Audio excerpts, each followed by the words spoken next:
গল্পের শুরুতেই দেখা যাবে কৃষ্ণা রাঙাকে বলছে, রাঙা, তুই আমাদের জন্য কত কিছু করেছিস বলতো। তুই আমাদের জন্য কত লড়াই করেছিস, এবারে মানুষদের জন্য কত ভালো কিছু করেছিস। এটা সবাই ভুলে যেতে পারে, কিন্তু আমি ভুলতে পারিনি, আমরা কেউই ভুলতে পারিনি। কিছু মানুষ তোকে অপমান করে, সেটা তো আমরা জানি। যাই হোক, এসব কিছু মনে রাখিস না, এবার তুই খেয়ে নে। কথা বলাতেই দেখা যাবে রাঙা খাওয়া শুরু করে।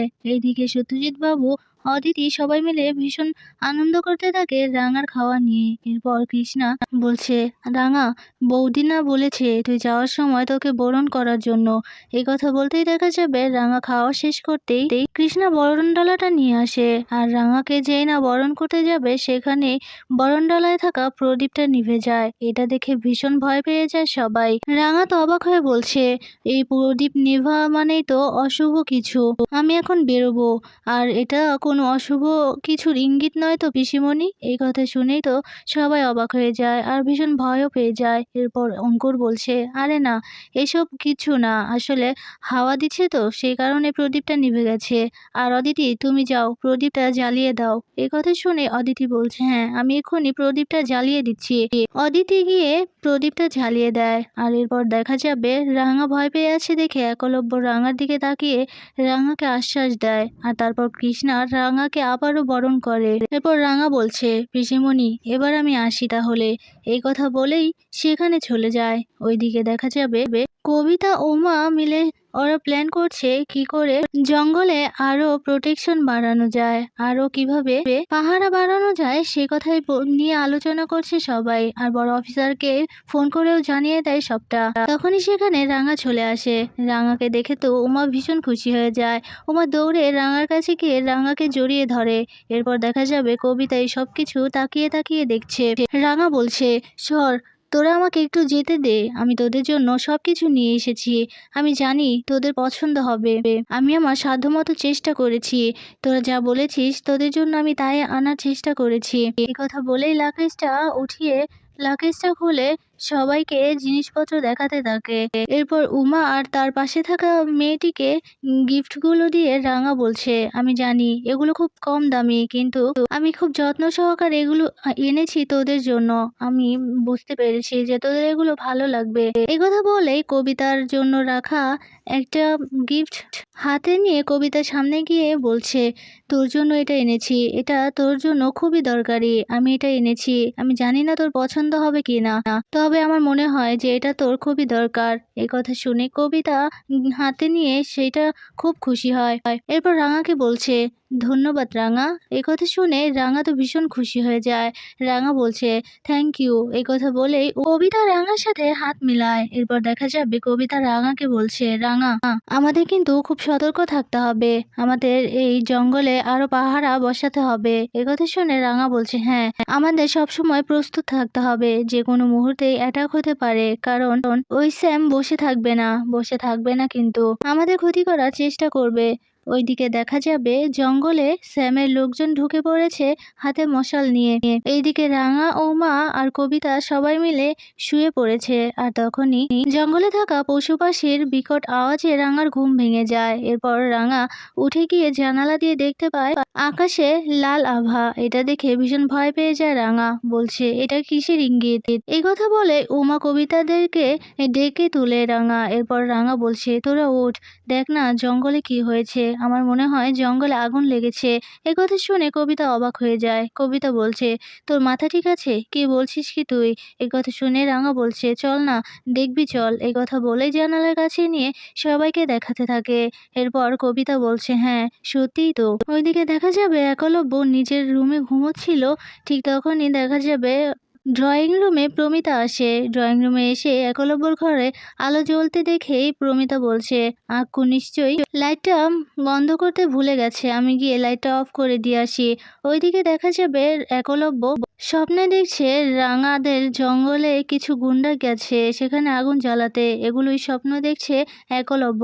ওইদিকে প্রমিতা চলে এসেছে। দরজার কাছে গিয়ে দেখতে পায় একলব্য ঘুমিয়ে গেছে অথচ লাইট অফ করেনি। এই কথা বলেই প্রমিতা চলে যায় ঘরের ভিতর। যেই লাইট অফ করতে যাবে তখনই একলব্য রাঙা বলে বিকট শব্দ করে ঘুম থেকে উঠে বসে। প্রমিতা চমকে যায়। একলব্যর পাশে গিয়ে বসে বলছে, কি হয়েছে আক্কু? এই তো আমি। একথা বলেই পাশে থাকা জলের গ্লাসটা নিয়ে একলব্যকে বলছে, নে বাবা জলটুকু খেয়ে নে। আর এরপর একলব্য জলটুকু খেয়ে নেয়। প্রমিতা বলছে, কি হয়েছে আক্কু? আমাকে বল, আমি আছি তো, এই যে মা আছে তো। তুই রাঙা বলে চেঁচালি কেন? কি হয়েছে, দুঃস্বপ্ন দেখেছিস? এ কথা বলতে একলব্য বলছে, হ্যাঁ মা। এরপর প্রমিতা বলছে, রাঙা এতদিন এ বাড়িতে ছিল, রাঙার সাথে ছিলিস তো, এখন নেই, সেই কারণেই তোর একটু দুশ্চিন্তা হচ্ছে। এই কারণে এমনটা মনে হয়েছে যে রাঙার বিপদ হয়েছে। তখনই একলব্য প্রমিতার কোলে শুয়ে পড়ে। এরপর একলব্য প্রমিতাকে বলছে, মা, রাঙামতির আর আমার সম্পর্কটা কি এভাবেই চলবে? প্রমিতা চমকে গিয়ে বলছে, কি বলছিস তুই? কেমন সম্পর্ক? এরপর একলব্য বলছে, এই যে রাঙা রাঙার জায়গাতে আর আমি আমার জায়গাতে, দুজন আলাদাভাবে। এই কথা শুনে প্রমিতা বলছে, দেখ আক্কু, আমরা তো চেয়েছি মেয়েটা নিজের পায়ে দাঁড়াক, নিজে কিছু একটা করুক। আর আজকে যখন মেয়েটা নিজের পায়ে দাঁড়িয়েছে, নিজে জনসেবা করতে দাঁড়িয়েছে, এখানে আমরা কি করে ওকে বাধা দিই বলতো? একলব্য বলছে, হ্যাঁ মা, তুমিও তো এটাই চেয়েছিলে, আমিও চেয়েছিলাম, কিন্তু আমি মানতে পারছি না। আর এইসব কিছু করতে গিয়ে যদি রাঙার কোনো ক্ষতি হয়ে যায়। এই কথা শুনে প্রমিতা বলছে, আক্কু একদম চুপ কর, এসব কথা মুখেও আনবি না। রাঙার কোনো ক্ষতি হবে না, রাঙা একদম ঠিক থাকবে, সুস্থ থাকবে, রাঙার কেউ কোনো ক্ষতি করতে পারবে না। এরপর একলব্য বলছে, আমি জানি না মা, আমার মনটা ভীষণ কু গাইছে। ওইদিকে দেখা যাবে উমা রাঙাকে বলছে, রাঙা কোথায়? আমার মনে হচ্ছে তেমন কিছু হয়নি। রাঙা বলছে, না রে, দেখ না, ওই আকাশটা কেমন লাল আভাতে ভরে গেছে, মানে জঙ্গলে আগুন লেগেছে। আর দেখলি না পশু পাখিগুলো কেমন বিকট শব্দ করছে? আমার মনে হচ্ছে পশু পাখির বিপদ হয়েছে, জঙ্গলে আগুন লেগেছে, না হলে পশু পাখি এমনভাবে বিকট চিৎকার করে না। আমি পশু পাখির এই চিৎকার শুনে মনে হচ্ছে যে পশু পাখি বিপদে পড়েছে। আর তুই একটু ফোন কর না, তাড়াতাড়ি এখানে লোক পাঠাতে বল বড় স্যারকে। একথা শুনেই দেখা যাবে কবিতা বলছে, ঠিক আছে।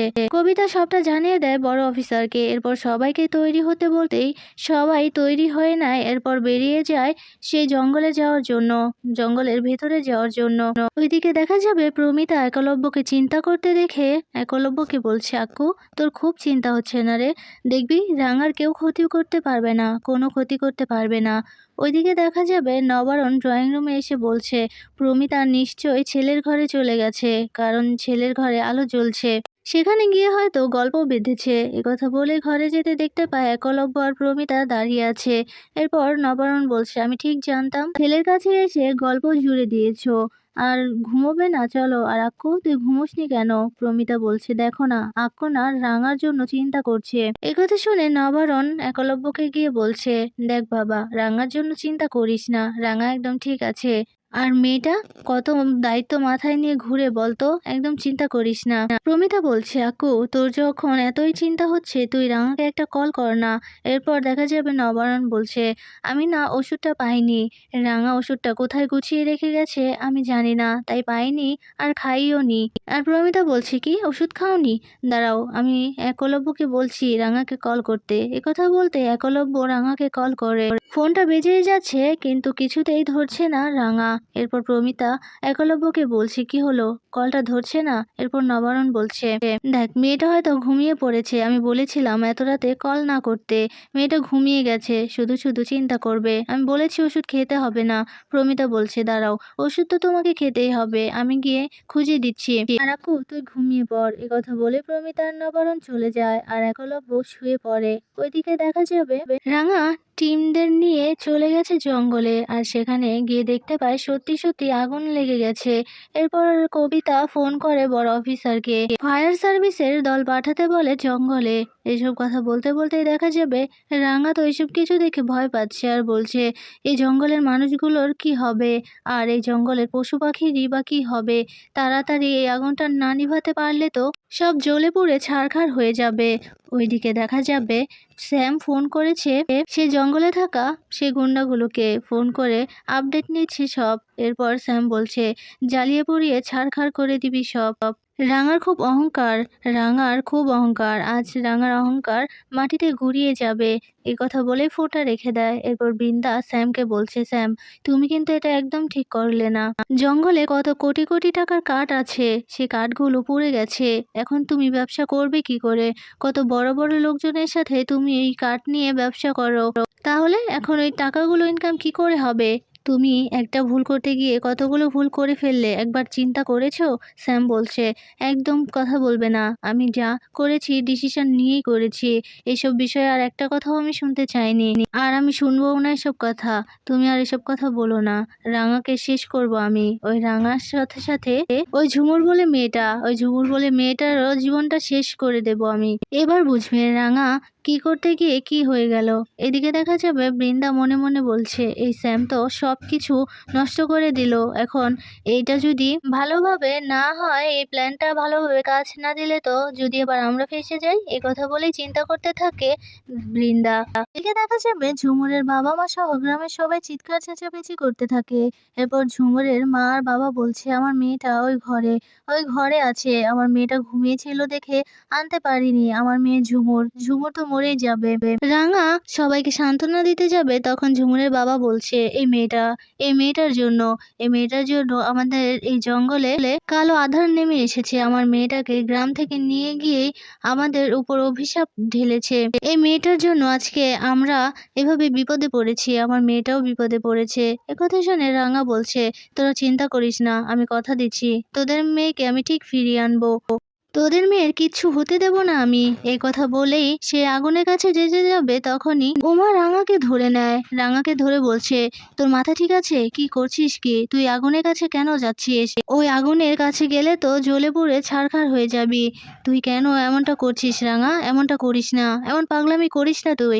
রাঙা বলছে আমাকে যে করেই হোক ঝুমুরকে ওখান থেকে বের করে আনতেই হবে, ওই ঝুমুরকে বাঁচাতেই হবে আমাকে, না হলে আমি ঝুমুরের মা বাবাকে দেওয়া কথা রাখতে পারবো না। আর ঝুমুরকে বাঁচতে হবে ঝুমুরকে, লড়াইও করতে হবে, অন্যায়ের বিরুদ্ধে লড়াই করতে হবে। আর এই লড়াই আমাদের সকলের। এর পেছনে যার হাত আছে আমি তাকে কিছুতেই ছাড়বো না, কিছুতেই না। আমি তোদের সবাইকে কথা দিচ্ছি, এই সব কিছুর পেছনে যার হাত আছে, এই জঙ্গলে যে আগুন ধরিয়েছে তাকে আমি কোনো দিনও ছাড়বো না, তোদের সামনেই তার বিচার হবে।